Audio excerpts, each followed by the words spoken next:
Hello everybody and welcome to the final third, and today we're going to be doing our Premier League Matchweek 9 result reaction. Being a very, very, very, very interesting week, probably the most interesting week of all. A lot of freak results. So much going on in the Premier League. Any team can beat anyone, so yeah, it's beautiful to see, to be honest. But before we get into the video, Al, do you want to reveal the player from the last one? Yes, the player from the last video was Nani. Nani, yes, what a skillful player for Manchester United back in the day. Loved to watch him play, to be fair. He was a hell of a player to watch. Anyway, that was the player. Yeah, great player. And I'm guessing you're going to reveal one at the end of the video, right? Of course we will, Well, we'll give you the facts anyway, yeah. Perfect. There we are. Oh yeah, not reveal. Sorry. Yeah, do the facts. Okay. Let's just jump straight into the first game, and Leeds versus West Ham 2-1. Al, just go ahead. Just let your heart out, mate. Oh, just call the season off already, man. I've had enough, bro. I've had enough of the season already, bro. Like, genuinely, my love for football this season has gone down the bin so quickly. But I'm thinking, we start off, fair enough, Graham Potter's got no midfielders to work with.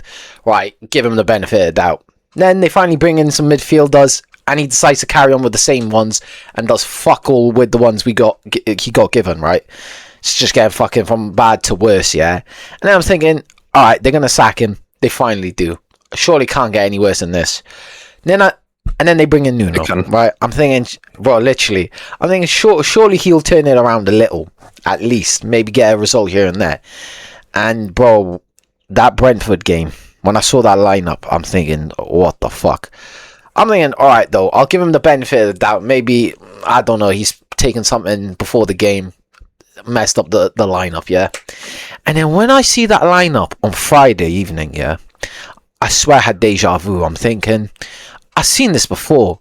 Surely he's not done it again. And oh my fucking god, he did, bro. And, you saw with the result how it went. Fucking awfully, mate. 22 minutes in, we're subbing on a striker because he's realised his mistake. Again, he's playing the fucking fullbacks the other way round. I'm convinced now that Nuno must be cross-eyed or something, because how the fuck you're doing that again the second time in a row? That's not even an accident at this point, bro. That is on purpose, bro. You know what I mean? And look, obviously we also have to look at the fucking owners because it isn't just this year. Last year was an embarrassment as well, yeah. And to be honest, we were lucky not to go down last year, right? If it weren't for the promoted teams being even worse than our club, like my club, and our clubs. Then I think both of our teams could have been in championship, to be honest, this season. But look, this season, obviously, the promoted sides, they've come up and they're doing really well. You got Burnley even getting results here and there. Leeds are the only ones. Well, I mean, they beat us, so I can't even see Leeds are the only one that are doing shit because they beat us. So that's just brilliant, isn't it? But now you got to look at the owners, yeah, because there's been absolutely Sunderland looking like the best promoted side, and to be honest, they are exceeding expectations like massively. But going back to what I wanted to say, bro, the owners have had no direction with what they wanted to do with the club for so long now, and all they've done is just made the situation worse and worse. And hiring a sporting director just to sack him after he's trying to be ambitious. They just don't want to spend money, and it's clear, and they just clearly don't care for the club, and that's why there's been so many protests, man.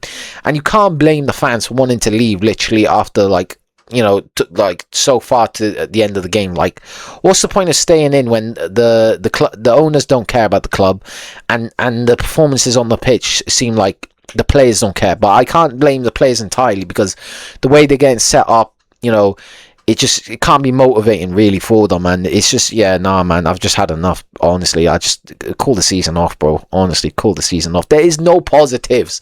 Like, give it to Leeds, fair enough, they played well. But genuinely, we can make any fucking team look like prime Barcelona and Madrid right now, bro. It is a fucking embarrassment, bro. It's an embarrassment, and I've had enough, bro.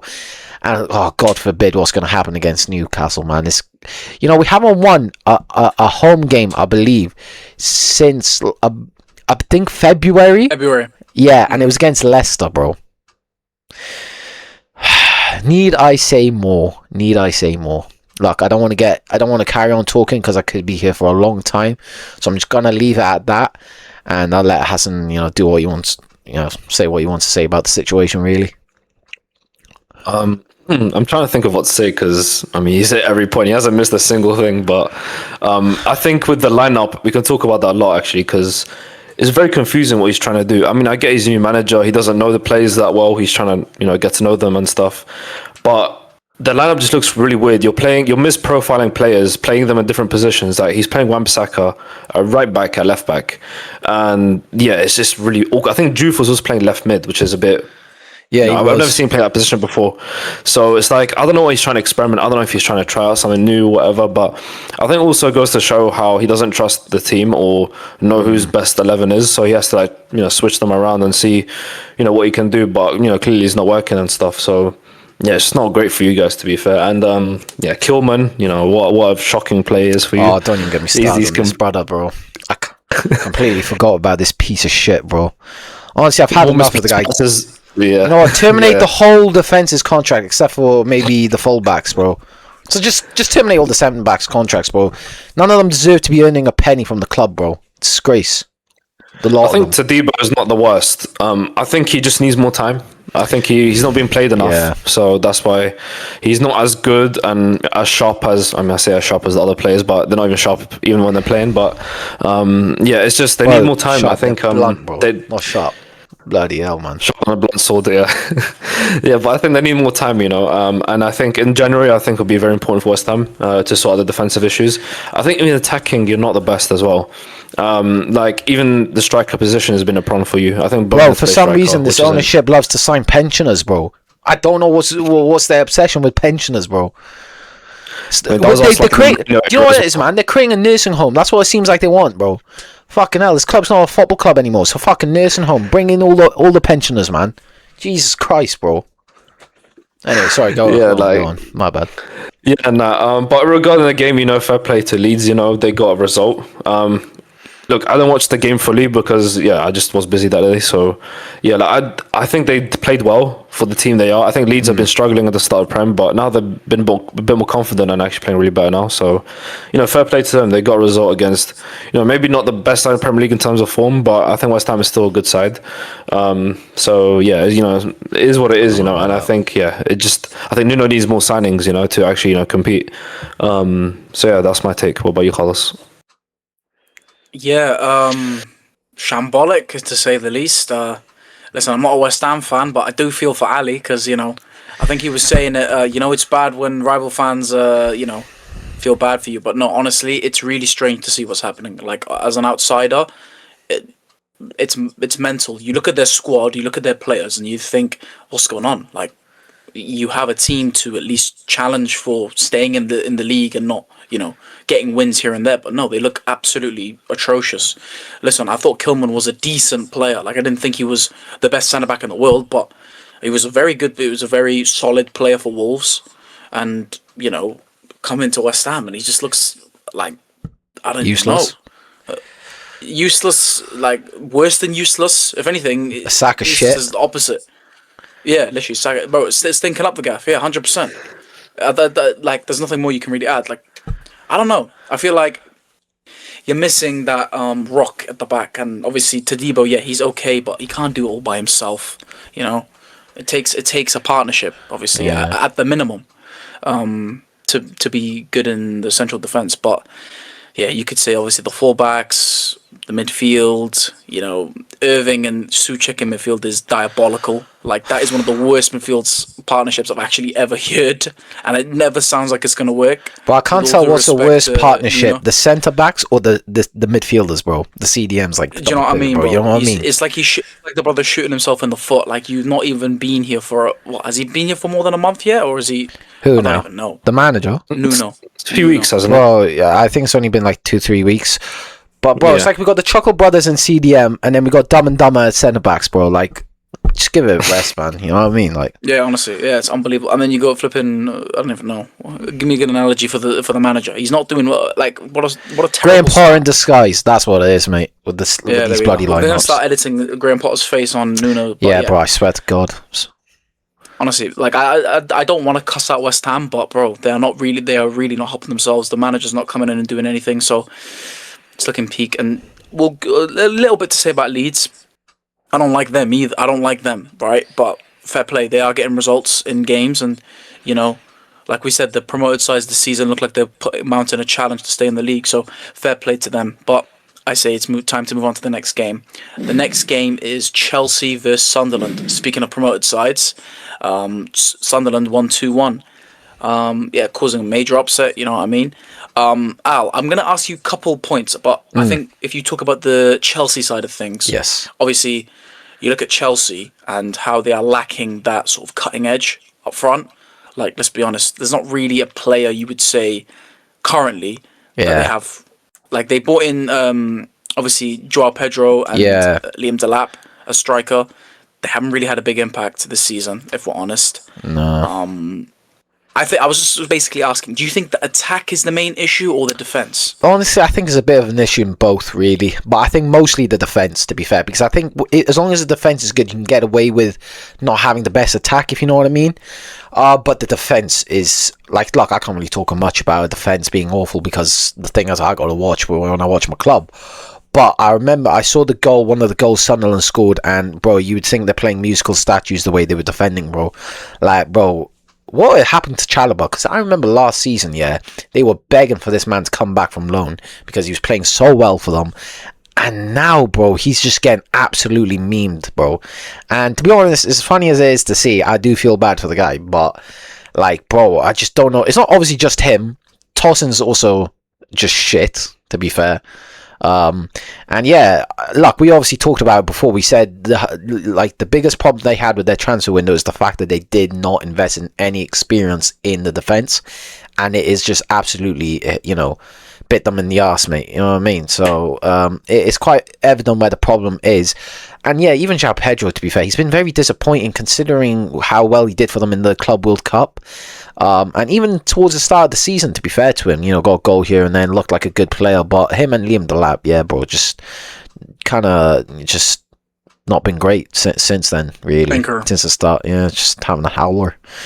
But but no, I got to give credit to Sunderland though, because they have been exceeding expectations so well over what we expected from them. So I got to give them a lot of credit. I do love what I'm seeing from them, to be fair. Yeah, Hassan, obviously Ali mentioned Sunderland.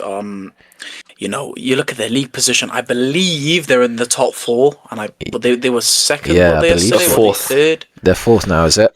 They're currently fourth, but they were second yesterday. Yeah. So crazy. To see how far a promoted side can do. 100%. That's what I'm saying. And they've come in and they've made the signings, and it's really worked for them, and they're doing very well.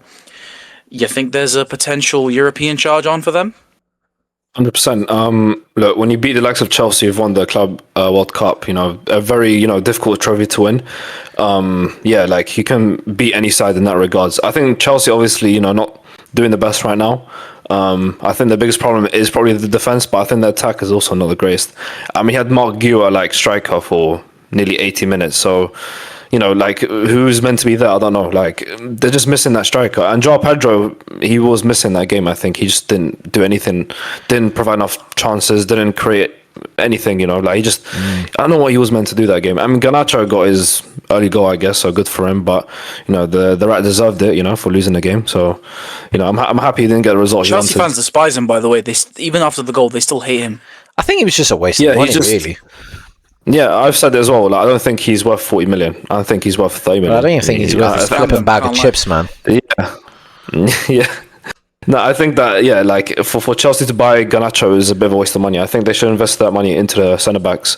Chalobah's had a massive fall-off as well. So, as you said as well, experience is very important. James was probably the best defender for them, and he's probably got the most experience. So, that just goes to show experience beats talent every single time. Your talent might come in and help, here and there, but I think experience always helps you out in situations. So, that's what Chelsea are missing, and I think, Sunderland have done the opposite and actually signed experienced players. You got some Mukiele and Xhaka as well, and that's kind of counteracted the young players that Chelsea have.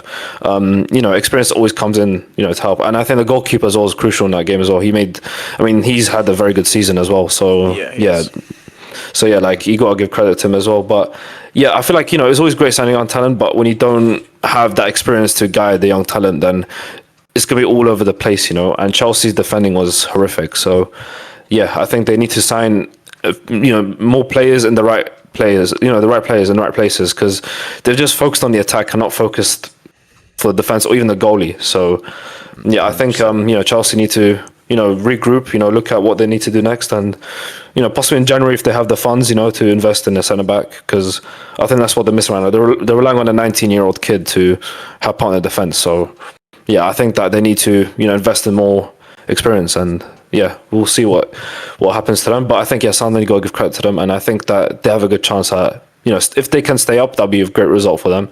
And I think they do have that chance, just hopefully with injuries, they don't have any injuries. So, yeah, that's what I think. What about you, Hollis? You see, for me, I actually made a crazy prediction. I don't know whether it's on camera or on recording. I actually told the boys that I thought Sunderland would finish above Newcastle. I did, and I wish it was well documented, but I actually did say this. Like, you can ask the boys; they're here. He did say that. He did say I that. did say that. I'll give him his credit. Yeah. If all your match predictions were better. Yeah, it should have been. It probably should have been in the prediction video, like as the upset of the thing. But honestly, fair play to him, because I was saying about how important a midfield signing could be. And look at how Xhaka's come in, and like we talked about how look at how midfielders are doing so well in the Ballon d'Or. You know what I mean? Obviously, Rodri won it last year. Vitinha came third this year, and even to be fair, Pedri should have finished much higher. But anyway, I feel like the midfield is so vital for any team, especially in the games nowadays. They're just controlling it. He's controlling the midfield almost every single game, even against United. They lost the game, but I thought he was fantastic in that game too. Yeah, these type of players are so hard to come by, and to get them in, and to get a player that wanted to come in and make a difference is, you got to respect Xhaka and the club for being able to pull the deal off. Yeah, I think it's just unbelievable. Yeah, I think that Sunderland deserve all the credit, and hopefully they can keep the form up. So yeah. We'll move on to their rivals, and Newcastle also won 2-1 against Fulham. Al, what did you think of that game? Yeah, I thought, it was just pretty... I thought it went the way I thought it would, to be honest. I did predict Newcastle were going to win. I think pretty much all of us predicted that, to be fair. Look, Fulham, again, looking unfortunately a bit disappointing, really. Look, they are a good team with good players. Even the coach is a great coach as well. But I just don't really know. Look, let us know in the comments, Fulham fans. What's the problem that's going on this season with Fulham? Obviously, they're not the worst team right now in the Prem, but I think they're not really hitting their level right now. You know what I mean? But in terms of Newcastle, they started to, they've turned around their season a bit, considering the start that they had, really. And I think we all know why. Obviously, that investment in the attack definitely helped out. I mean, we said it before they signed any strikers, that it was vital for them because they were creating the chances, they just weren't finishing them. And since they brought in Voltemada, and look, obviously I haven't watched enough of the Newcastle, so I'm not 100% sure who the best players are at the moment, but I think obviously they have a great midfield. We know that, and like Carl's just mentioned in the last with the last game, midfield can literally win or lose you a game. And with Newcastle, they have one of the best midfields. Not the best, but one of the best midfields in the Prem, I'd argue. I mean, Bruno Guimaraes is amazing. One of the more underrated ones, Tonali. Absolutely love that guy. He's amazing. And Joelinton, someone who kind of turned around his career, considering that he was playing at strike and wasn't really doing well. But anyway, going back to it, yeah, Voltemada has been great for them, and I think he's the player that they really needed just to finish those chances that they were creating. And even Elanga, went from Nottingham Forest to Newcastle. He looks like a great player, creating those chances for them as well.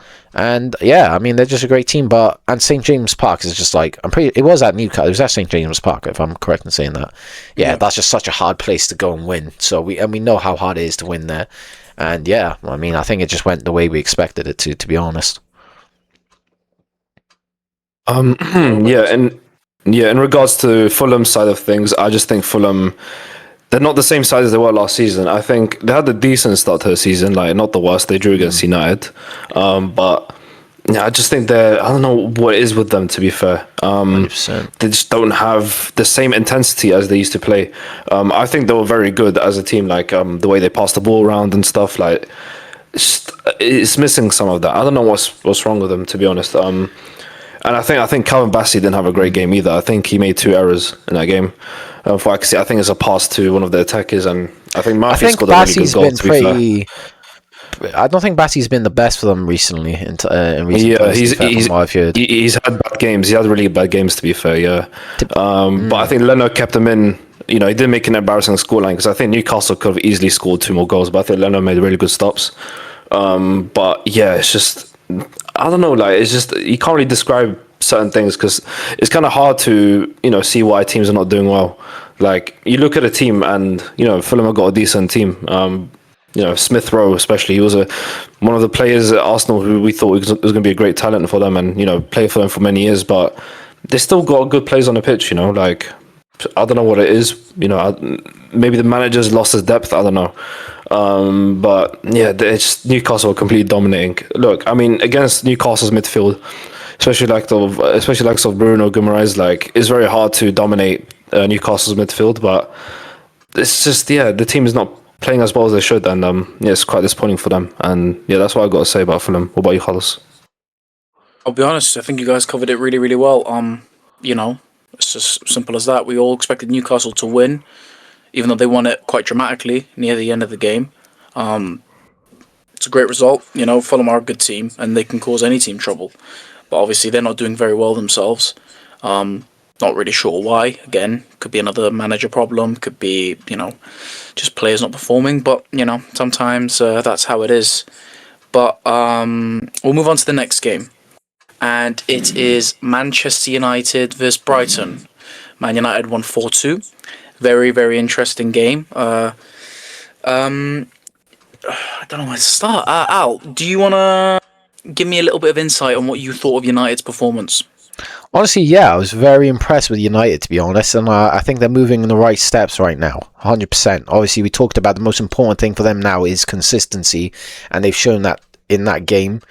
Obviously, you went up 3-0, and then they did, Brighton did get 2 goals back, which, obviously would have worried you boys a bit, and the United fans, understandably. How I don't need to tell you, because you know how your club has been in the past, and, sometimes have lost games in that position sometimes. Not necessarily, I don't even know, maybe you've lost games from a 3-0 lead, I don't know. But anyway, like I was saying, to be fair to United, yeah, impressive performance from a lot of the players. I think, yeah, it's just the balance of the team starting to come together. You get what I'm saying? I think before it was very imbalanced. I think maybe going forward you were doing fine, but then the defence, the goalkeeper was just awful. But now you got Senna Lamens, who, fair play, you know what? For such a young, a goalkeeper to come in to one of the most pressured positions in world football and just perform. Obviously, he's not doing anything crazy. He's just doing his job, if you know what I mean. But that's what United needed, bro. Because you had players like, you got some dickheads like Anana and Bayinda, bro. Just don't know. I don't know how they're goalkeepers, bro. Honestly, just stealing a living, really. But fair play to Anana. He's done well in the Turkish league, so fair enough. Good for him.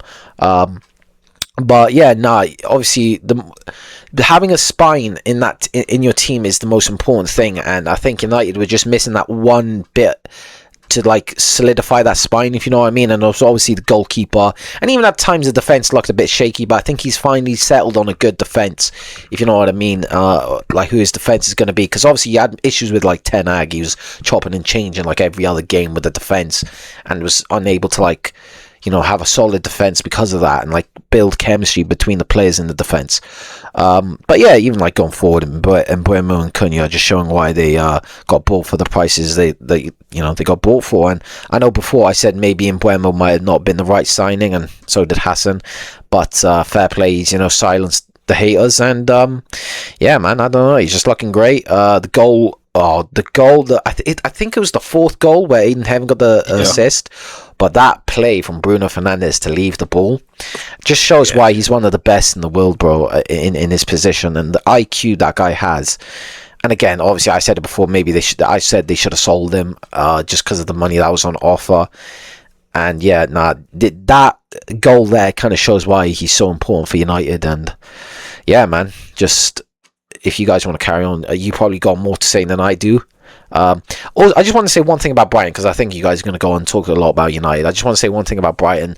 I don't want to say they've been disappointed, but with Brighton, they they usually, I think they're at their level, if you know what I mean. Like, I think they're not usually, they always challenge for Europe, but they don't necessarily just consistently win games, if you know what I mean. I feel like they win here and there, but then they can never hold a good form, like, run of wins. It's just like maybe 2 and then lost, win 1 and then a lot. You know what I mean? Again, if the Brighton fans want to let us know where the problems lie in the team, that would be great, because obviously I don't necessarily watch enough Brighton to be able to know where the problems is. Obviously, they always, business-wise, not a problem. They're great at getting young talent and selling them on for great money. Yeah, I don't know. They got great players, to be fair. I don't know. Maybe the defence. You got Lewis Dunk. He's great, but he is probably getting on in age, to be fair. So maybe that's where the problems lie. I don't know. But yeah, no, go on, Hassan. Enjoy yourself, mate. So I'll speak about the United game, obviously. Yeah, I think that in general, like, I think every player played really well. Like, there's not one player you can, like, really criticize. I mean, Dallo, he wasn't the best, I'd say. He hasn't been great for a while. But I think that you look at the lineup, and every player did his job and did it, relatively well. But obviously, standouts are going to be Mbeumo and Cunha.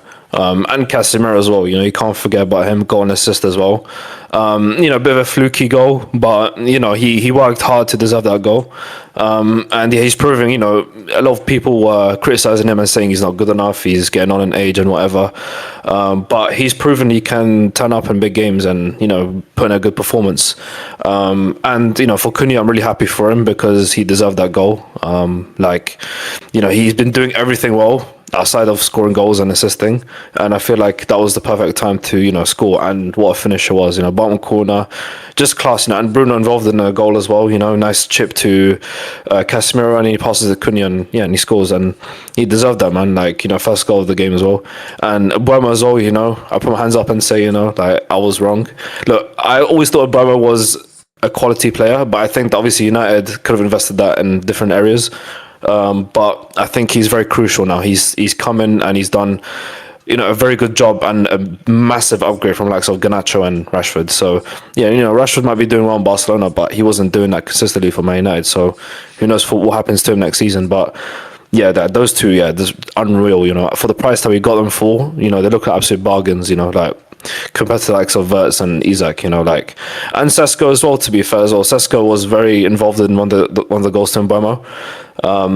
His hold-up play is excellent. His passing is really good, and I'm really happy with him as well. And can't forget De Ligt as well. De Ligt has been a warrior, in defence. He's been getting every single duel, doesn't let any attacker go past him, and he's been great. And we criticised Shaw as well, but I think he was decent as well. He made some very good tackles and one of the assists as well to the goal. So yeah, I think all round very good performance from the team.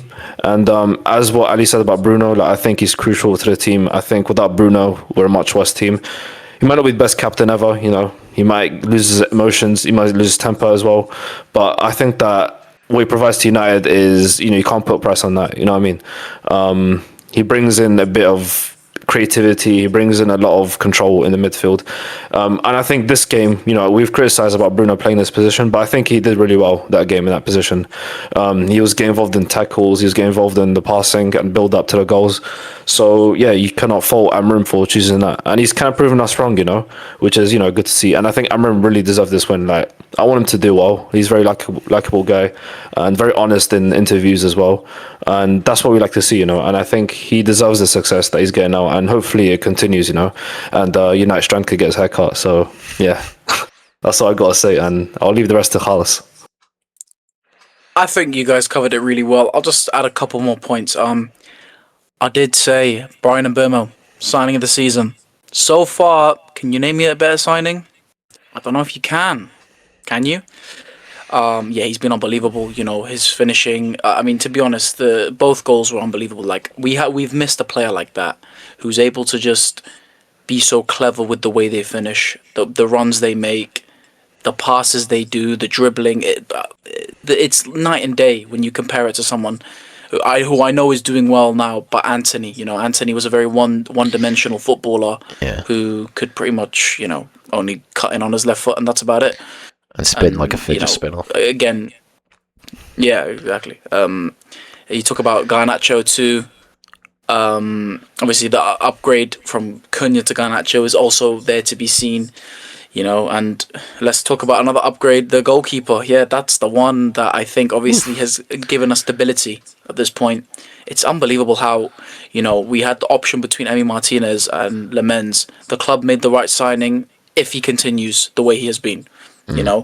A young player who's come in and seems to be taking it on the stride. You know what I mean? I feel like he's okay. You can maybe criticize the first Brighton goal, the free kick. I think he maybe could have done better, maybe could have positioned himself better. But listen, it's not a mistake per se. It was a good free kick still. It wasn't meant to be a free kick. Can I just say that as well? The refereeing was horrific that game. Oh yeah. The penalty. They should have been given a penalty as well. Don't get, bro. Refereeing's always shit, bro. Even the VAR. We'll get into it as well. It was not yellow card Dogu as well. It was never a foul because he lost control. Minte lost control of the ball. It was going to the goalie. Yeah, a bit stupid from Dogu. But I've seen the rules. It is a yellow card at least, because if the player was in control of the ball and it happened, then it would have been a red card. So do you know what I mean? So it's a regardless yellow, and he kind of got away with it. But regardless, I think it's really harsh. Yeah, you might say it's harsh. I probably agree with the decision because I thought, bro, the guy's through on goal. Even if the ball's gotten away from him, he's still there. Tackle. I mean, he could still press Lemens. He could still force a mistake. You know what I mean? So I think yellow card was fair in that situation. Yeah. But overall, I'll add a little bit of the Brighton side of things. It's very strange. Just again, there's another club, but it's just really strange. You're used to Brighton doing so well over the last couple of years. They've been challenging for Europe and they've been in and amongst it. So again, I think a major reason is Belieber, bro. His head seems completely gone. It looks like he's doesn't know what to do. It's almost like trying to do an audition for Man United. It's like, oh, should I play well? Should I not? Do you know what I mean? And it's like he's been caught up in just both, and he's just playing terrible. You know what I mean? So yeah, it's kind of him and Brighton as well, because he's probably the major cog for their team. So yeah, that's what I have to say about Brighton. And let's just move on to the next game. A major talking point for the next game, by the way. Brentford vs Liverpool. Another loss for Liverpool. 4th game in a row. We love to see it. We do, but it's worrying times for Arne Slot and his Liverpool side. Al, what do you think about it? I don't even know where to start, bro. What the hell is going on at Liverpool, man? Like, bro, I don't even know what, like, look, the defense is clearly the problem, but with the players they have, it's just like you wouldn't think they would have been so bad defensively. I mean, we talk about Van Dijk, bro. He's meant to be one of the best Premier League centre backs, not even in right now, but in history, right? And he probably still is. You can't just, write him off just because of one season. You know what I mean? But man, he's having an absolute stinker right now this season. And Kanate, look.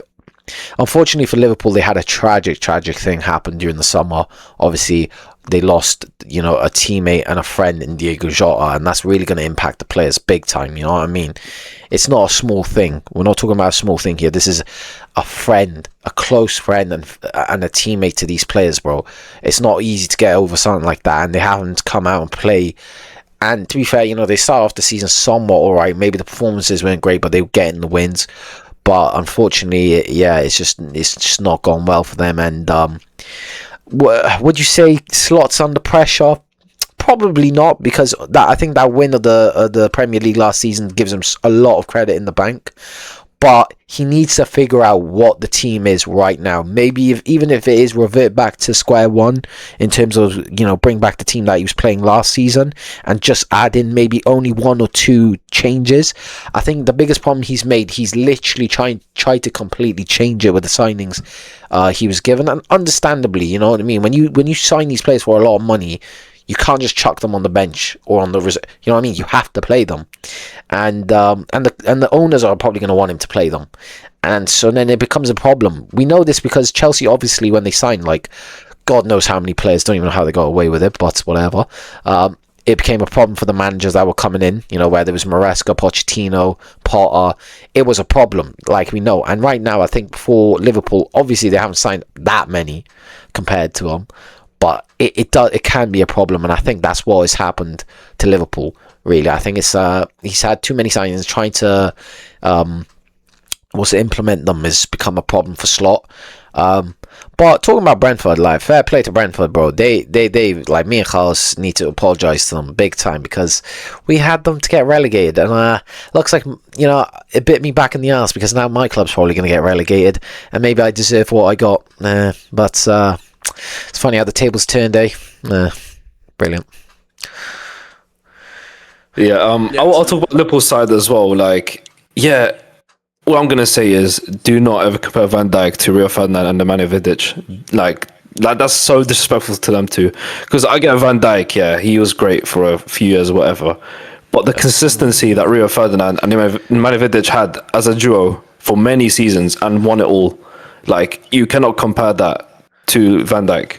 Look, I know it might be a bit reactionary, but I don't know, like, I don't know what's going on with him. Like, he got completely bullied by Kevin Schade as well for one of the, I think it was like a 50-50 ball, and he just gets absolutely shoulder barged out of the way. So, like, Van Dijk is like one of the stronger defenders in the league, and he got absolutely bullied by a winger who's like 5'8" or something. I don't even know. So yeah, like, it's just ridiculous, man. I don't know what's going on with him. And yeah, as Ali said, I think they signed too many players up front. Just lacking chemistry up front, and also I think, yeah, like, I mean, they did sign the young centre back, Leone, but I think he's injured now. So yeah, he's out for the season, I believe. Yeah, ACL, I think it was. So yeah, like, it's just, I mean, it is bad luck when it comes to that, but when you have Konate and Van Dijk as the two centre backs, like, there's no excuses for you to be conceding that many goals. I think also Bradley's a massive downgrade from Trent. I think Bradley doesn't offer what Trent obviously doesn't offer, the same attack. Even defensive, I think Trent might be better than him. I just don't think Bradley's good enough as a right back for Liverpool. And Salah as well. Just, how do I say it? Like, I don't know what to say about Salah, to be fair. Like, he's just, he covers his bad performances. He what's it called? He covers his, like, bad performances with a goal. Because the goal he scored was excellent, to be fair. You cannot talk about that.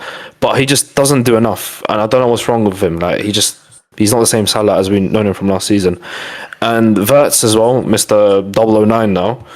So yeah, like, just not great from the team, to be honest. And yeah, I mean, you could talk about Liverpool for a long time, but I think that Brentford, you have to give credit for them, because as you two have predicted that they would get relegated, and I was kind of right to say that it's kind of unfair for you two guys to assume that, because I think they're still a good team. I mean, obviously they lost a lot of good players, but they're showing a bit of heart and desire, and they've won against good sides. So yeah, I mean, every side seems to lose against to Brentford. Like, I think Chelsea's lost to them, Man United, and now Liverpool. So they're doing well against the big teams, so you got to give credit to that. And it's also down to the signings that they made as well. Kelleher, been excellent for them. Henderson as well, and bringing Thiago as a striker as well. He's been doing really. He's scored like nearly every goal now. I mean, every game. Sorry. So yeah, you got to give credit to him, and Waltara as well. So yeah, they made very good signings. That is an example of a side that's made signings where they need the players to do the right things, because Liverpool have too many players doing the same things and they're not doing it well. So yeah, it's not really much to say about Liverpool other than they haven't made the best signings. And yeah, what about you, Carlos? What do you think? Not really much to say. It's 4 straight defeat in the row. It's kind of expected at this point. I'm joking, honestly. It's a disgrace. Like, if I was a Liverpool fan, I would want to know what's going on. You can't come from, being Premier League champions, and like Ali was saying, obviously we know what's happened behind the scenes, and that's obviously not ideal at all, and it's something that it's very sad to see and hear, and I'm sure it does affect them a lot. But again, this is their job. The quality they still have, and we've seen their players and they play well. I feel like it really messed up when they bought the amount of players they did. You can buy big players for big money, and teams do that. Arsenal bought Declan Rice for over 100 million. Man United back in the day, they bought Pogba for 89 million. So you can spend big money, but to spend that much in one summer and have so many players with that pressure on them, it's just not good for them. So they've made their life a lot harder in that sense. So that's honestly a major reason why I think Liverpool aren't doing very well, and they haven't played well at all this season. So yeah, On Brentford side, though, fair play to them. You know, the signings they brought in, Kelleher, obviously leaving Liverpool and being unbelievable for Brentford. Henderson, another former Liverpool player, doing well. And then they have that centre back as well. Is it Van de Berger or something like that? Van de Berger, Yeah, something Van der like that. Berg. Van der Berg. Van der Berg, sorry, yeah, and he's also from Liverpool. I remember playing on career mode with him. Yeah, he's great too. So, yeah, it's like the Liverpool reserves have just come and defeated the main team. So, yeah, it's not ideal for them. And honestly, Arne Slot needs to take a big look at him in the mirror and figure out what's going on, because Look at the man in the mirror. it can't go on like this, can it? Oh, it can. Yeah, there you go. I was hoping for the reply. Let's move on to the next game. It's Bournemouth versus Nottingham Forest. Bournemouth won 2-0. Probably quite expected. What do you guys think? Yeah. What was it? Sorry, what was it? Sorry, I just like zoned out for a second. Bournemouth beat Nottingham Forest 2-0. Yeah. Honestly, I think again another expected result for Bournemouth. Like, let's be fair, they're just for another a team that's overperforming. We know they're a great team. We knew they were a great team before, but they're just again, exceeding expectations, and the players are just really gelled together now. And Iraola, what a manager! Fair play to him, and he's really got that team, playing to the best of their abilities and playing like a team. Like a lot of teams have is it's just a bunch of individuals playing. But, there's a lot of team chemistry, as you can see. And, they got a player in like Semenyo who, well, I don't know if you could say world class, but he's getting there. He's definitely getting there. That man can right foot, left foot. But he could do anything, bro. Like, fair play to that guy, bro. He's an amazing But is he player. better than Mbermo? Oh, let us know in the comments what you think. Controversial? But, Yeah. bro, it's not just him. Clive as well, bro. This guy might be better than his dad, but maybe that's a bit of a controversial take. But whoa! That is Wait. mad. I'm joking. But on a real though, he's playing really good for them, and he's kind of turning it around with them, because when he came in at first, he wasn't doing so well. But fair play to him, he's starting to cook now for Bournemouth, which is great. He's not good as his dad. I'm just joking, but he's showing signs of what his dad could do. You know what I mean? Like, he's at least showing that he's got the genes. That's what I'm saying. He's showing he is his dad's kid. You know what I'm saying? But yeah. He's playing great, and yeah, but he's not. It's not just them two as well. I mean, even defensively, they're solid. And yeah, just in all, I think they're a very well balanced team as well. I think that's a really important thing. A lot of teams, they're either heavy in the attack, or they're too heavy in the defense. But to be fair, they're a very balanced team. They're good going both ways. And yeah, man, they're just playing really good football, and may it continue for them, because it's enjoyable to watch. In terms of Nottingham Forest, again, another thing that's gone bad from worse. Look, we knew Sean Dyche Ball's not going to be necessarily great, and it's probably not going to get them a lot of wins. Will it stabilise them and probably keep them in the Prem? Yes. But with that kind of football, you're not going to win games against the big, like the stronger teams. They're probably just going to get the results against teams we expect them to, which obviously Ange wasn't doing, unfortunately. But I think until the January transfer window, it's probably not going to get any better in terms of the performances. But you'll probably still get those wins against the weaker teams, though. But yeah. Yeah, I don't know what to say about Nottingham Forest, to be honest. I mean, we kind of saw this coming. Like, they've just been just lacking in a lot of areas, and I think that game it wasn't like them playing really bad. I think it was more individual errors. I think that, obviously Bournemouth are a much better side. They got much better players and a better manager as well. So it was to be expected, they dominated in all areas of the game. So, and I think as well, I think it was a battle of the goalies, to be fair. I think Petrovic had a very good game, and Sels didn't really. So, I think, as I said before, goalkeeper is a very important position of football. They can easily keep you in a game and, allow you to win a game. Or, if they let in stinkers, they can easily make you lose games, ask Onana. So, it's just... Yeah, it's not good for Forest, and with Sean Dyche, he's not gonna, bring in like tiki-taka type football or whatever, but he'll bring in results, like he'll definitely get the team, mid-table-ish, but will he win in the league or get you European football? I don't think so. And, getting rid of Nuno was obviously a big mistake from the owner. He got too heated and, just wanted to show off his ego and, just have the final word. But I think that came back to bite him in the ass, and he should not have done that. He should have just given Nuno more time. I think in football, you got to stay professional, and if you know the right guys in the doing the right role, and he's doing a good job, then you should keep him. Like, even if you don't like the guy, so long as he's making your football club more stable and getting you good results, then you should keep him. And but I will say about Forest as well, it's good about Murillo. He's back now, so they've been missing him for a long time because he's been probably one of the best defenders for them.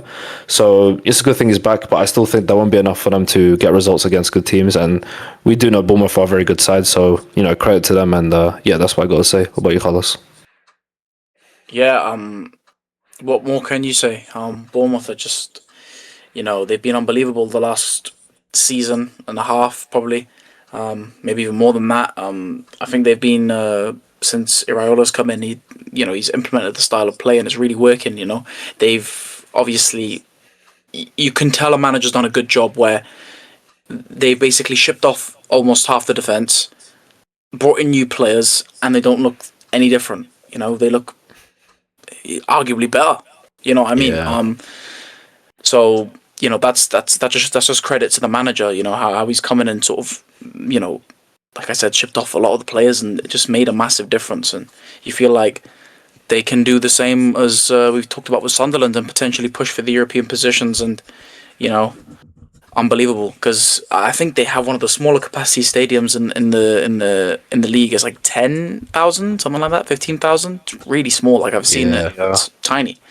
But yeah, when you talk about Nottingham Forest, though, again, you obviously talk about Deitch and all that. And to be fair, I think Bournemouth are just one of the best sides in the league. So, I kind of expected them to lose. Maybe not, 2-0. It probably is a fair score, to be fair, and probably a good predicted score. But I would say it's not really something to worry about at the moment, even though they've obviously been in a terrible vein of form. But obviously, it is a new manager, even though we said that about Ange.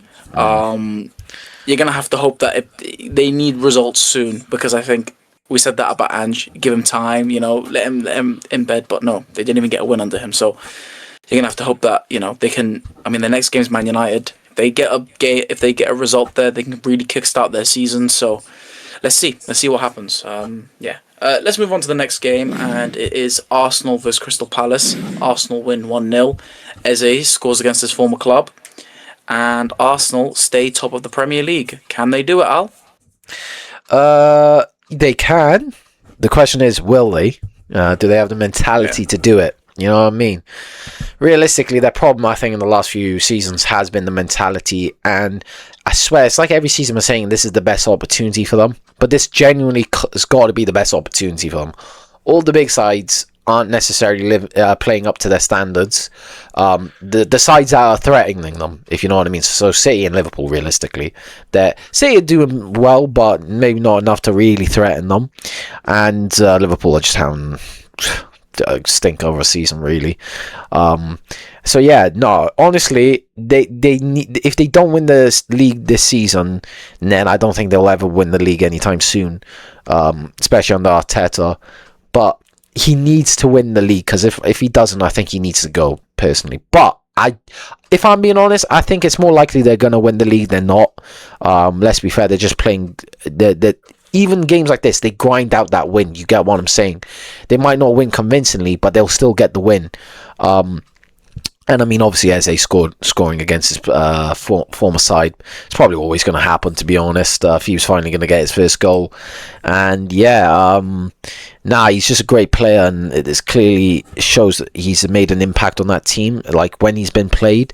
Because a lot of the complaints that like maybe Arsenal fans have had, and a lot of people have had, is the fact that Arteta's not playing him enough and just playing his favourites, and that was like what's the word, kind of impacting them negatively in a way, and holding them back.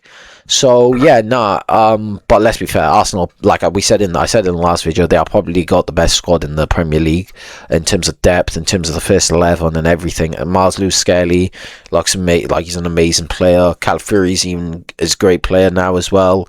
Obviously, started off a bit shaky, but he started to come in and solidify his position there. And yeah, nah, man, they just look like a great team. Are they enjoyable to watch? Probably not, but doesn't matter at the end of the day if you're getting the results. And going to Crystal Palace side, yeah, probably wouldn't be too worried if I was a Crystal Palace fan. It was going to be a hard game always, going to the Emirates and trying to get a win there.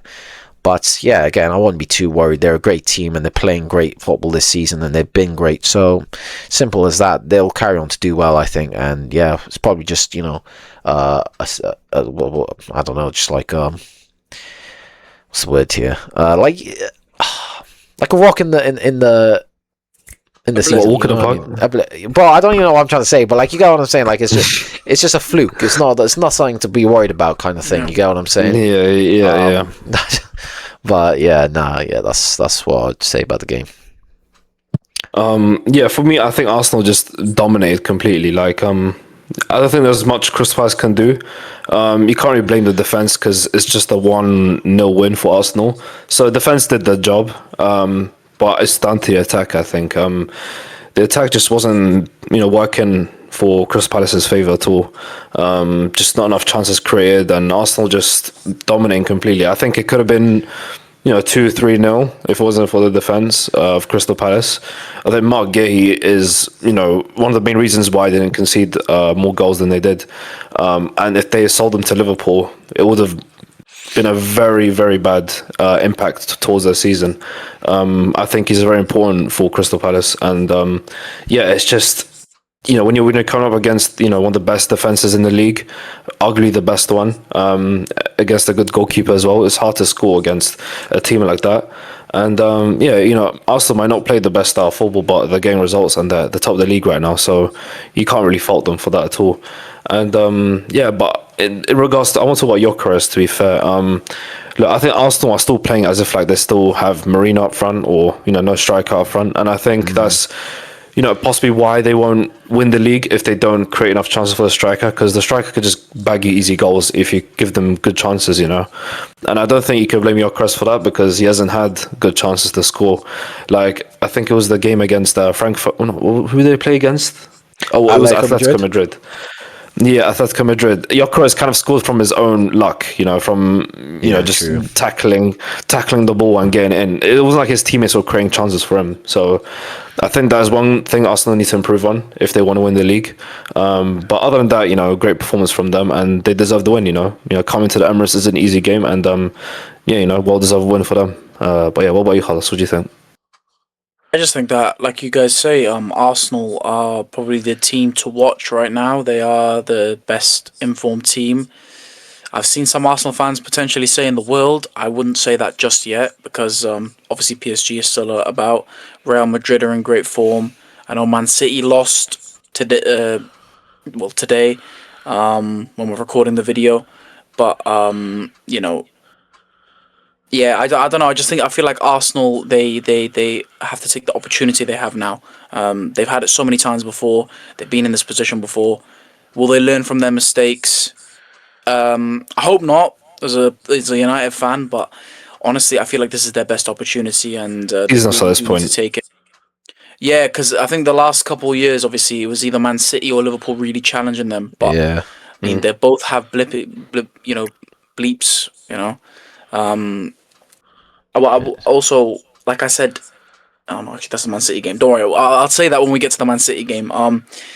Crystal Palace, they do need, I don't know. I think they need a bit more in the attack. Maybe they're still a kind of young team, I guess, and they're on the journey to making sort of a consistent performers in the league. And yeah, I just think that Arsenal, very dangerous this season, and you never know. Could they finally get their hands on the Premier League title? Let us know in the comments. Do you agree with that?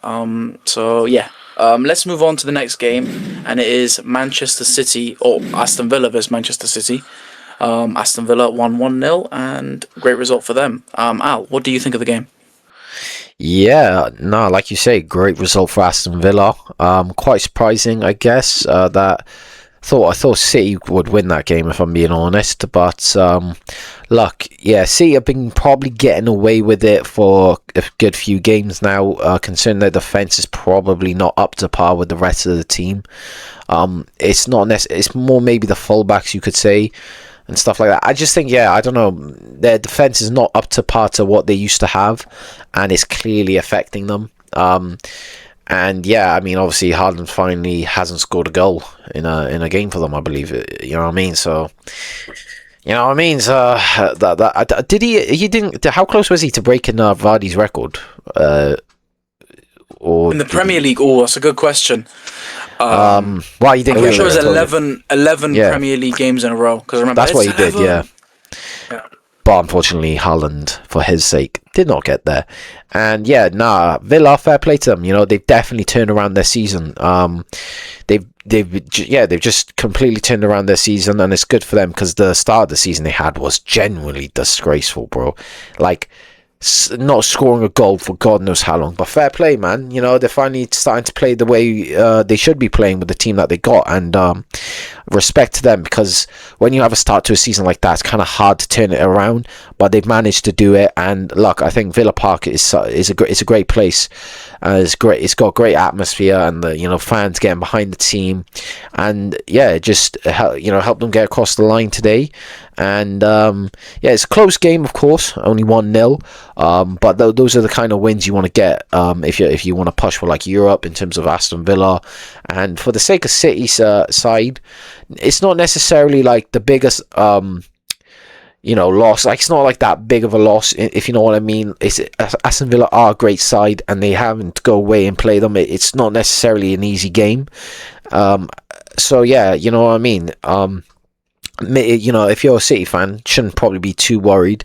But obviously, in terms of trying to chase the title, it's probably going to have a big impact because Arsenal are just going to start running away with it now. But yeah, I wouldn't be too worried though. They'll still probably get like top 3 easily for me. Yeah, for me, I think Villa.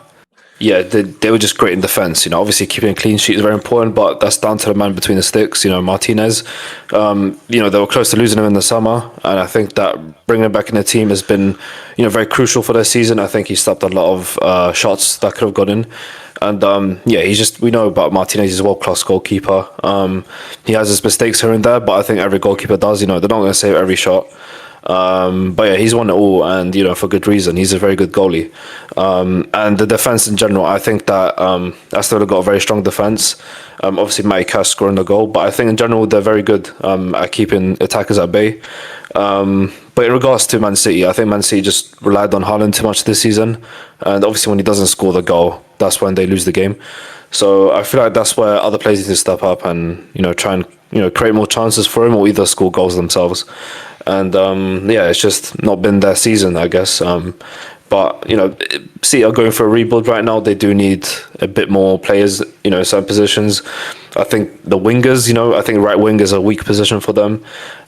So they definitely need to invest. I think centre mid as well. I think Silva's getting on in age, so they need a bit of a more younger, stronger, physical, midfielder. I think Tijani Reinders can play defensive mid, and I think he wasn't great in that position either. So, yeah, I think the midfield for Man City has not been great. So yeah, I just think I think Arsenal will probably have the best chance they're left to win it, and if City somehow snub it off them, I don't know how they're going to do that. To be fair, either Haaland gets the best form of his life, or I don't know what, because I don't see the rest of the players stepping up. So yeah. In regards to the game in general, I think Aston Villa deserved it for just persevering and defending well. And sometimes defense is winning games, and that's what proved here. But yeah, what about your house? What do you think? Yeah, like you said about Aston Villa, fair play to them. Beating Manchester City is not easy, as we've seen a lot of teams, not being able to do that over the last couple of years. But I think Matty Cash has been a very important player for Villa this season. I mean, obviously, you look at the game against Tottenham, they won 2, which you got to take into account. They beat into the top 6 teams. and he played a beautiful ball into Digne. Yeah. And obviously now he's got the goal, and he's performing very well for them from right back, which is obviously not the position you expect to perform in an attacking sense, but he is performing, and fair play to him. The final point I'm going to make just about this game is Erling Haaland. Now, don't take anything away from the guy. The guy's been unbelievable this season, but you can have an off game. And I was trying to make this point over the last couple of videos. If Erling Haaland doesn't score or perform, who else will? There's a reliance on Haaland, and it could cost City games, and as it did today. If Erling Haaland gets injured 100%. or doesn't perform, what happens? Man City looks like they look like useless without him. So I think they're missing that's, Rodri as something well. that To be fair, I'm pretty sure did he? is he back now, or is Oh, he he's like? not. But like, He's yeah, not back but yet. even if he comes back, like obviously he's had a couple of injuries now. It might impact him, if you know what I mean. And Exactly. even like when he was back, I don't think he was playing necessarily to the wasn't best that of his great, no, he abilities. You wasn't know what I that mean? great. So yeah, it's definitely impacted them big time, because when he was at his best, oh my god, like you could just see how much they were performing, like because I mean, of him. Ballon d'Or winner. There you go. It just says it all, doesn't it? So yeah, obviously, like we said, if Haaland doesn't perform, who does? They've got players in the team that you could probably say. I mean, I don't know what's happened to Phil Foden. Honestly, that guy is fallen off a cliff. He won Player of the Season like 2 seasons ago, and now he's like a ghost. It's just like Yeah, literally. wasting time. You know what I mean? I mean, he always gets his goal against United, which everybody seems to do that. For Man City, yeah, I don't know what happened to him, to be honest. It's kind of okay. He's a City player. I'm not really sad about it, but it's more the fact that this kid has the potential to be one of the great Man City players / Premier League players, and isn't performing, which it is quite sad to see. So, yeah, that's what I have to say about this game. Let's move on to the next one, and that is Wolves versus Burnley. And Burnley won 3-2 in the last minute, I believe. Yeah, pretty interesting game. What do you guys think? Burnley versus Wolves. Yeah, let's be fair. It's as dire as it is looking for West Ham. Wolves are looking somehow worse. And I don't even know how that's possible, to be honest, at this rate. And look, one thing I'll give Wolves compared to West Ham, they do put up a fight in those games. I mean, obviously they did equalise in the game and made it 2-2 and it went down to the wire. But that's been their biggest problem this season as well. Even when they've gone ahead in games, they have lost the lead in the last minute, and it's just absolutely just impacted them big time. And yeah, I even saw towards the end, at the end of the game, that Strand Larsen and Vitor Pereira, get going at it with one of the Wolves fan. And look, you can't really blame the Wolves fans. Obviously, it happened before, with Bowen and a West Ham fan. And when your club is in such a position like this, something like this is always going to happen. And yeah, there's a clear divide between the fans and the club in a sense, and if you know what I mean. And can you blame them? Like Wolves fans, let us know where's the problem really lying. Is it the ownership? Did they make a mistake with the manager? I think they did, personally. I don't think they should have given him a new contract, but yeah, man, they just don't look. Obviously, they lost a lot of quality as well, which never ever helps. Yeah, you know what I mean. With those players, they were performing, managing to get through games, win games here and there. But yeah, man, it's not good to see. And to be honest, can't wait to watch Wolves versus West Ham in the Championship. It'll be a great game. I'm sure it will be. You know what I mean? But yeah, man, we're both looking like we're projected to get into the Championship, and it's really sad to see, to be honest, for Wolves. To be fair, I really do feel for the fans, and you know what I mean. I know how they feel, and it doesn't feel good, mate. It does not feel good getting absolutely pumped every week, mate. Yeah, just not ideal, man. But but credit to Burnley though. Credit to Burnley. No, I was just gonna say credit to Burnley. They've been playing well, to be fair. Yeah, in regards to Burnley, I think you got to credit Fleming. Obviously, 2 goals, back to back very quickly. Obviously very good for a striker.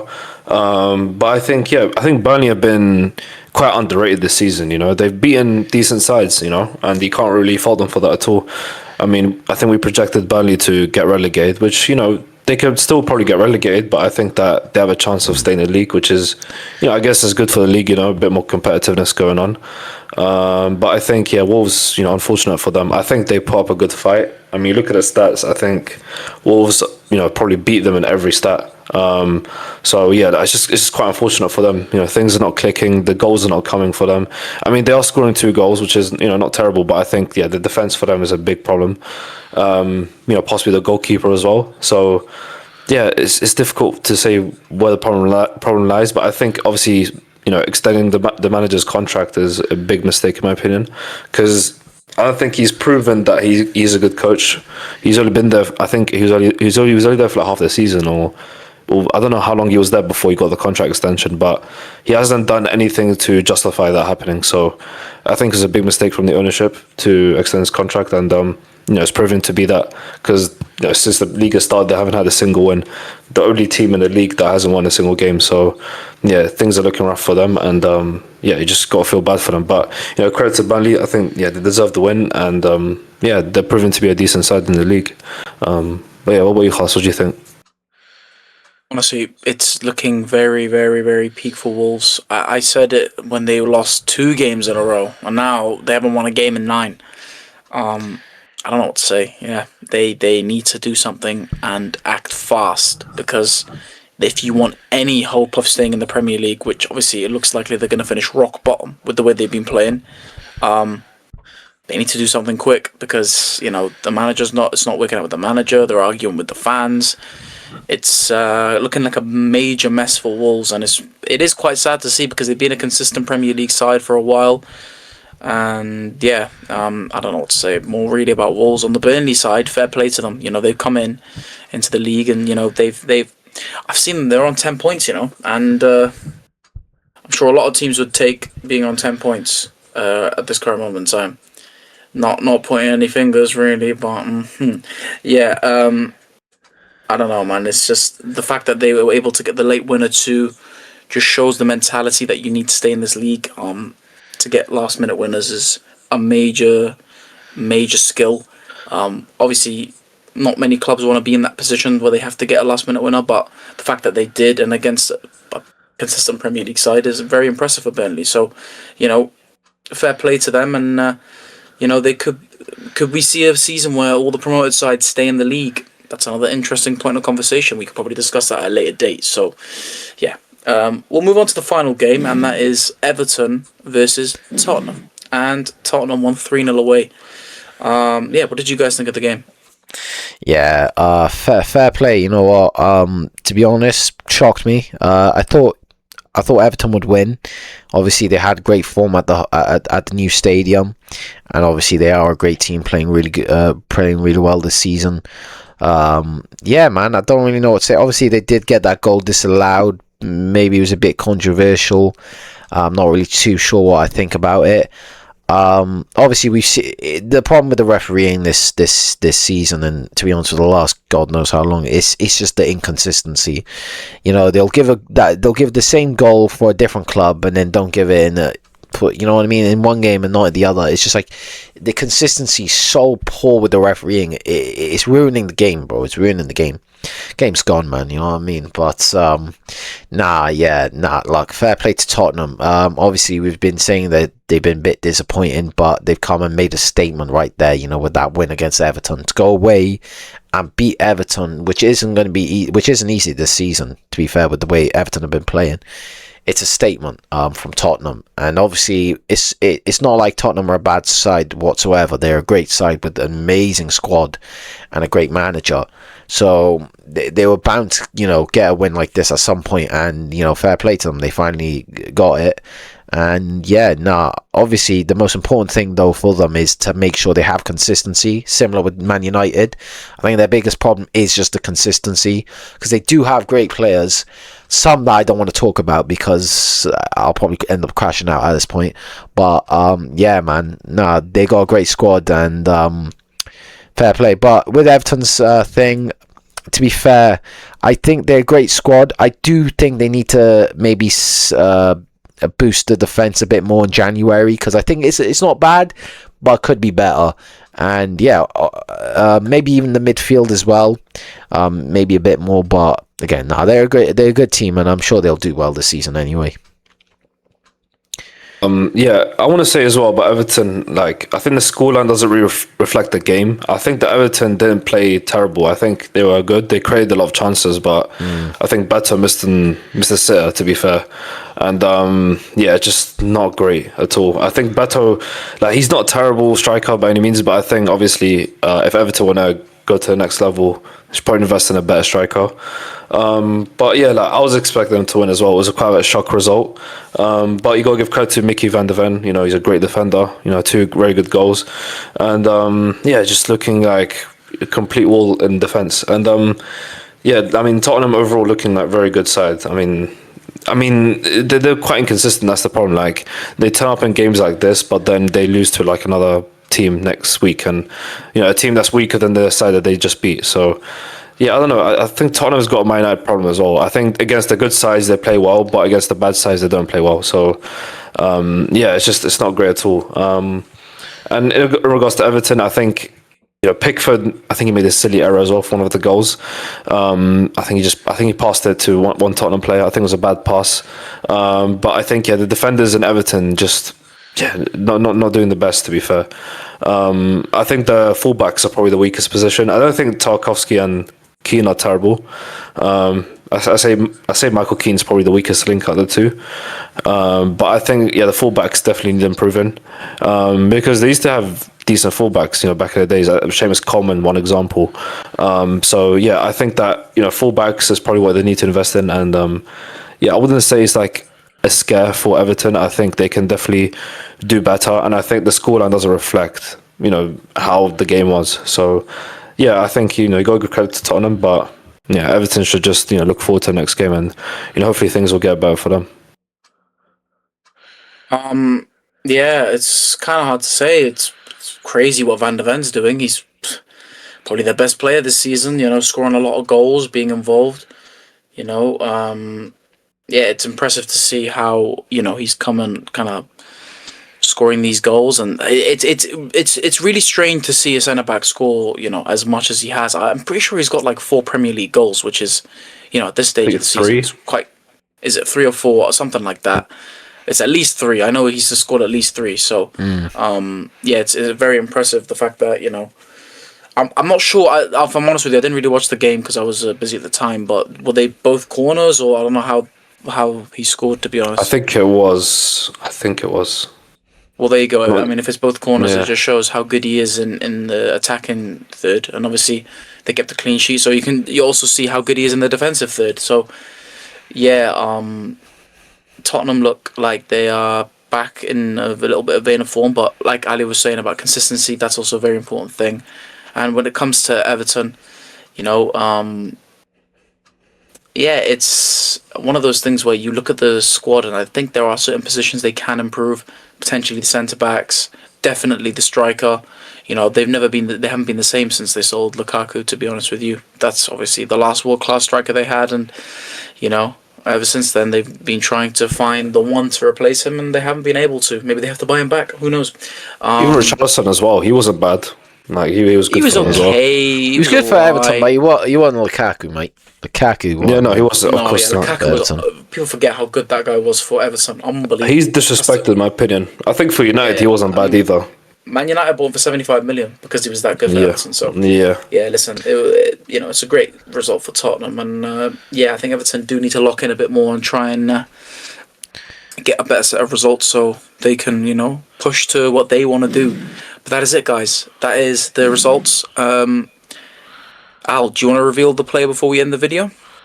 Do the facts. Yes, I shall do the facts. The first fact is his transfer to Arsenal in 2008 was decided after the club sent a private jet to Cardiff so he could meet Arsene Wenger in person, even though he had already agreed terms with Manchester United.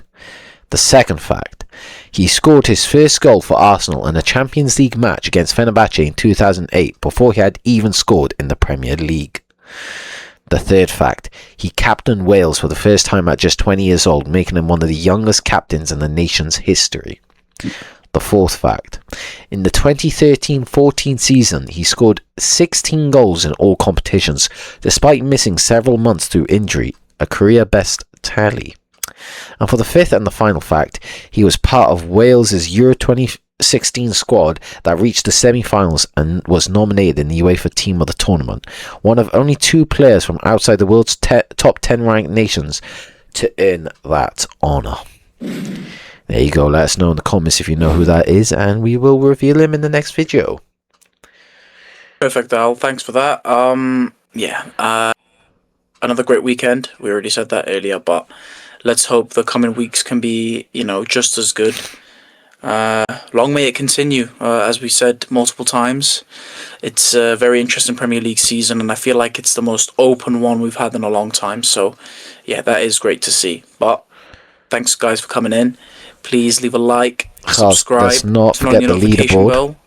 The leaderboard. Oh, my bad. Yeah, sorry. Yeah. If you want to put that in. We'll put the leaderboard up right now. Yeah, Stinker. Yeah, I forgot about it because I don't care anymore because I'm so far behind. I have to get that shit ordered quick time because there's not really much point for me. That's why I completely forgot about it, to be honest with you. But yeah, let's get back to ending the video. So thank you guys for coming in. Please leave a like, subscribe, turn on your notification bell so you get notified when we upload videos, and we will see you on the next one. Take care, guys. Take care. Yeah.